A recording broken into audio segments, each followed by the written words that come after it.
La rencontre Martineau du Trizac. Ah, ça regarde mal. Ça regarde mal. Il commente l'actualité dans le calme et la sérénité. Arrête de te plaindre, arrête de chialer. Une génération de flambous, de mollassons. Des propos sérieux et réfléchis. Tu me niaises-tu? Ben oui. Brut de bouche. La sagesse en bouteille. Bon, après l'ours, le nounours. Bonjour, Richard. Salut, je suis déçu. Quoi? Je suis déçu. Encore? Tu sais que Donald Trump a nommé un animateur de Fox News ministre de la Défense. J'ai vu ça. Il y avait Hulk Hogan. Pas fini une nomination? Ben, j'aurais aimé ça, Fais là. confiance. Hulk Hogan à la Défense. Ouais. Oh, maudit chinois, toi, là! Va faire un pâté avec toi! Ça aurait été quelque chose, tu comprends? Ouais, il y a de la misère à déchirer. Mais il est rendu de la misère à déchirer son chandail. Ben, je suis déçu. Quand t'as Hulk... Oui, le Hulk. Ouais. T'as une dépêche devant toi, hein? Ben d'abord, Ruba Gazal a écrit à la place de M. T'as vu M. Boisy, ce qu'il a dit? Oui. Hein? C'est Antoine Robitaille qui a sorti ça hier. D'abord, Ruba Gazal dit Gabriel et moi, Gabriel Nadeau-Dubois, avons eu une bonne discussion avec Haroun Boisy ce matin. Nous lui avons exprimé que ça se dit pas, nous lui avons exprimé que ses propos, je pense pas que ça se dit. Était franchement maladroit, exagéré, un peu maladroit. Hein, légèrement. Quand il dit tous les politiciens de l'Assemblée nationale, sauf QS, à chaque jour, ils disent que les Noirs et les musulmans sont inférieurs. Ouais. Et les Autochtones aussi. Mais pas les Juifs. Pas les Juifs. On n'est pas raciste envers les Juifs. Sur la série, là, ils sont pas là. Aucun élu de Québec solidaire, a écrit Ruba Gazal, ne pense que les députés québécois sont racistes. Haroun Boisy, qui écrit, parce que là, il y a personne, on l'a demandé en entrevue, mais pas une nouvelle, il m'a même pas rappelé. Et il écrit, t'as encore redemandé. Sacre-moi, t'es à ton affaire. Il a dit, soyons clairs. Soyons clairs, je n'ai jamais dit que les personnes élues à l'Assemblée nationale étaient racistes. Je regrette que les collègues l'aient interprété ainsi. Il a dit, tous les jours à l'Assemblée nationale, j'entends donc, c'était pas les élus de l'Assemblée, c'était le concierge qui disait ça. C'était qui disait ça, qui était à l'Assemblée nationale? Parce que moi, quand j'entends quelqu'un dire tous les jours à l'Assemblée nationale, je me dis, il parle des élus. Ouais. Ben, ça a l'air que non. Donc, ça a l'air que quelqu'un d'autre à l'Assemblée... Peut-être les gens qui ouvrent les portes. Est-ce qu'on l'a, l'extrait de M. Boisy? On devrait le faire jouer, juste pour être sûr, pour vérifier. Mais c'est quand même extraordinaire là, qu'ils sortent et qu'ils disent des choses comme ça. Ils ne s'excusent toujours pas, hein? Il s'excuse pas. Non, il était mal compris. Il était mal compris, il était mal cité, mais c'est une vidéo. Il a dit souvent, il a dit à Paris, collectif sur l'islamophobie, pour les musulmans, le Québec, c'est catastrophique. Il a dit pourquoi, dans le cas de l'école Bedford, pourquoi on a mentionné la religion des gens. C'est parce que c'était au cœur de l'affaire. Ouais. C'était au cœur de l'affaire. Il organisait des visites de mosquées. Et tout le monde a dit, il y a des profs, il y a des enseignants maghrébins qui ont dénoncé la situation. Oui. Et j'avais Bernard Drinville ici qui l'a répété lui-même. On l'écoute, M. Boisy, juste pour vérifier les faits. Moi, je veux juste être sûr qu'on interprète bien.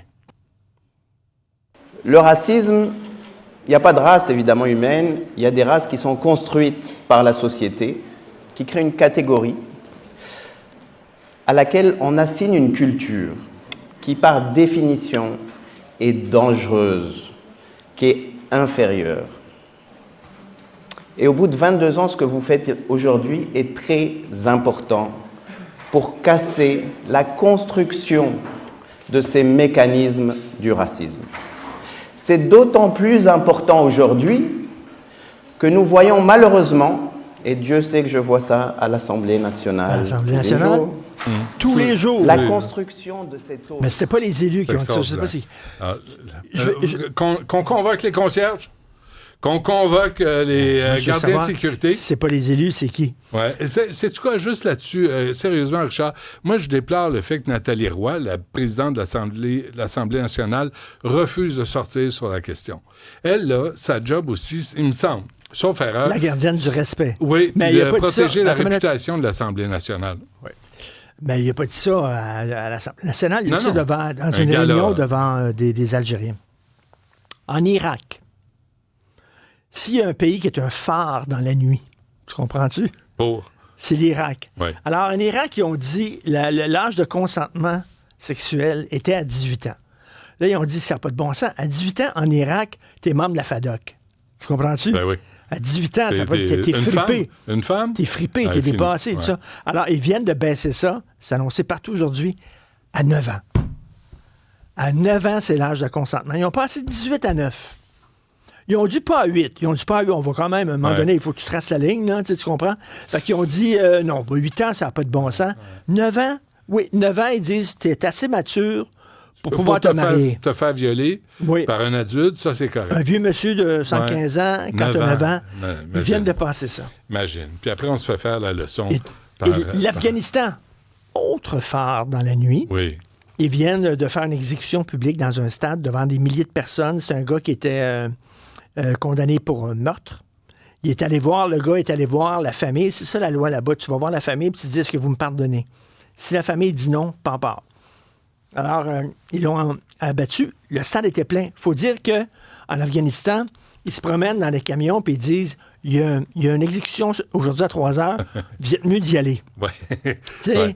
T'es mieux d'y aller parce que t'es à la maison à 3 heures puis t'es pas dans le stade. C'est pas optionnel, là. Non, c'est pas comme Taylor Swift. Là. Tu peux y aller ou tu peux ne pas y aller. T'achètes des billets ou pas. Ou pas. Non. Là-bas, c'est que t'es obligé d'y aller. Donc, exécution. Et c'est gratis, en plus. Il y avait déjà exécuté une femme aussi qui avait été condamnée pour le meurtre de son mari devant un stade plein. C'est agréable de se faire la leçon comme ça. Ben, ce qui est le fun, c'est que les gens de la gauche aujourd'hui, tu sais, avant, les gens de la gauche, ils dénonçaient ce qui se passait en Afrique du Sud, ils dénonçaient, ils étaient partout, là. Ouais. Alors, la gauche, aujourd'hui, a dit ça. Face à ça, ces deux nouvelles-là, voici ce que dit la gauche. Très évocateur. C'est évocateur, c'est éloquent. Oui, c'est assez éloquent. Alors, c'est ça. Qu'est-ce que tu fais, toi, à 15 heures? J'anime mon show. Mais tu reçois-tu quelqu'un? Je sais pas, on est en train de booker, là. Ah, il est 2 heures. T'es en train de booker de vos journées? Des gens, Christy? Comment ça, c'est la dernière minute, comme ça? Nous, on a booké pour les 15 prochaines semaines. On parlait de grippe. On va parler de grippe aviaire, entre autres. Ah oui, hein? Et on va tenter de savoir c'est qui le premier qui a couché avec une poule. C'est qui a... C'est qui le patient zéro, là? Ouais. C'est qui le premier qui a eu la malheureuse idée de coucher avec une poule? Est-ce que ça a donné des œufs? Et de quelle sorte? Non, peut-être pas. OK, parfait. Il te reste 1 minute, si tu veux. Là. Si tu veux chanter, si tu veux danser, si tu veux jongler, fais-toi plaisir.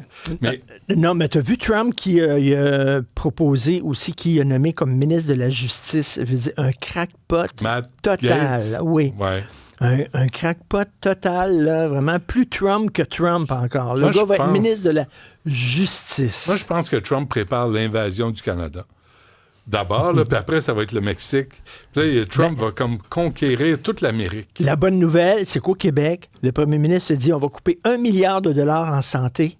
Il n'y aura aucun impact sur les soins. Je les crois. Aucun impact sur les soins. Mais moi, je les crois sur parole. Je suis pas... Il va couper $1 milliard, mais tu ne le sauras même pas. Tu ne le sentiras pas pantoute. Ben non, parce qu'on ne voit pas la différence. On n'y a pas accès.